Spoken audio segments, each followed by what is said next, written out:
ഒരേ സമയം ഒരുപാടിടങ്ങളിൽ ഇദ്ദേഹം പ്രത്യക്ഷപ്പെടുന്നു എന്ന അതിശയോക്തികരമായ കഥകളുണ്ടായി. മിന്നൽ എന്ന പേര് വീഴുന്നത് അങ്ങനെയാണ്. അതിമാനുഷികനായ ഒരാളാണ് ഇദ്ദേഹമെന്ന് വിശ്വസിച്ചിരുന്നവരും ഏറെയായിരുന്നു. കൺകെട്ട് വിദ്യ അറിയാമായിരുന്നില്ല ഇദ്ദേഹത്തിന്. പകലും രാത്രിയും ഇരുട്ടിലും വെളിച്ചത്തിലും കർമ്മനിരതനായ ഈ പോലീസുകാരൻ വിശ്രമമില്ലാതെ സഞ്ചരിച്ചുകൊണ്ടേയിരുന്നു. ജനങ്ങളുടെ ജീവനും സ്വത്തിനും സംരക്ഷകനായി.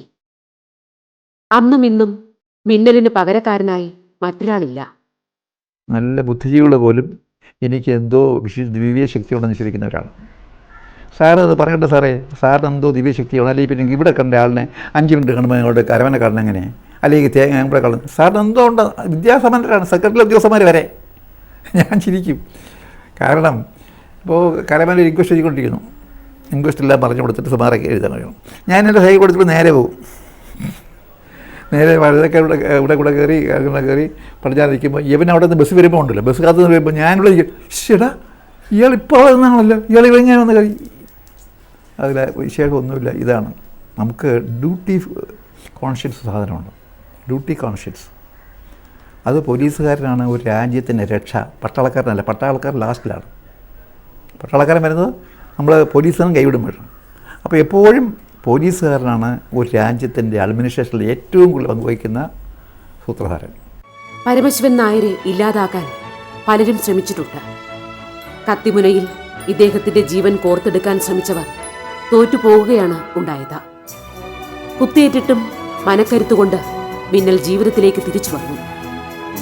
കൊടികെട്ടിയ റൗഡികൾ പലരും ഇദ്ദേഹത്തിന്റെ കൈക്കരുത്തിന് മുന്നിൽ അടിയറവ് പറഞ്ഞു. എന്നെ കൊല്ലാൻ ശ്രമിച്ച് വിട്ടവർ വരെ എൻ്റെ ഫ്രണ്ട്സായിട്ട് മാറിയിട്ടുണ്ട്.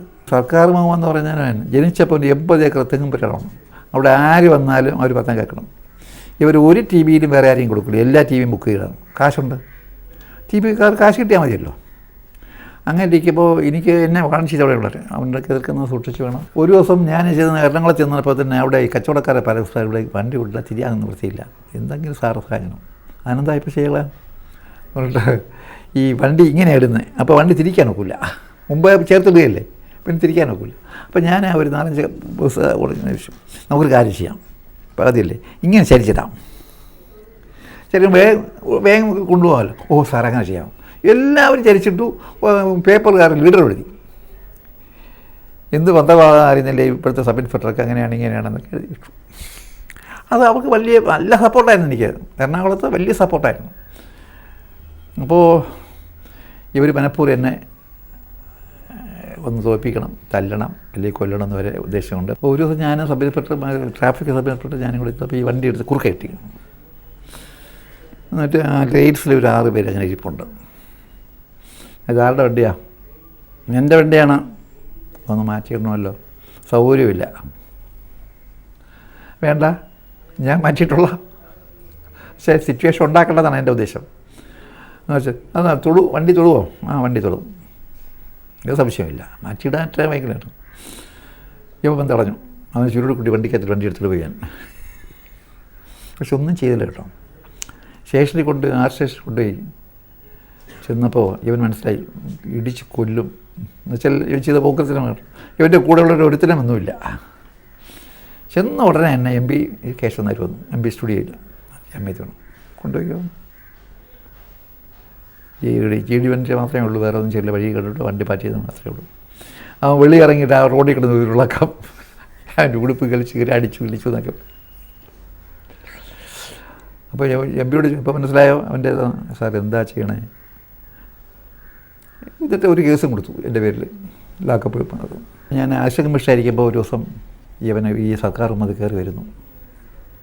അയാൾ ഹൈക്കോടതിയിലെ അബ്ദുൽ ഖാദർ എന്ന ഒരു അഡ്വക്കേറ്റാണ്. അദ്ദേഹം നബിയുമാണ്, കുടുംബം നല്ല കുടുംബമാണ്. അവനെ കണ്ടാലേ പറയുമ്പോൾ നമ്പൂരിയെ പോലെ ചെയ്യും.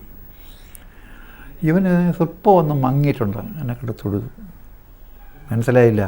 സർക്കാർ പറഞ്ഞു എന്താ വിശേഷം നിശ്ചയിച്ചു ചോദിച്ചു. ക്ഷമിക്കണം, ഞാൻ മറ്റുള്ള വാക്കുകൾ ഒരുപാട് അങ്ങനെ ദ്രോഹിച്ചിട്ടുണ്ട്. അങ്ങനെ ദ്രോഹിക്കപ്പെട്ടില്ലെങ്കിൽ പോലും ഞാൻ ദ്രോഹിച്ചിട്ടുണ്ട്, എനിക്ക് മാപ്പ് തരണം.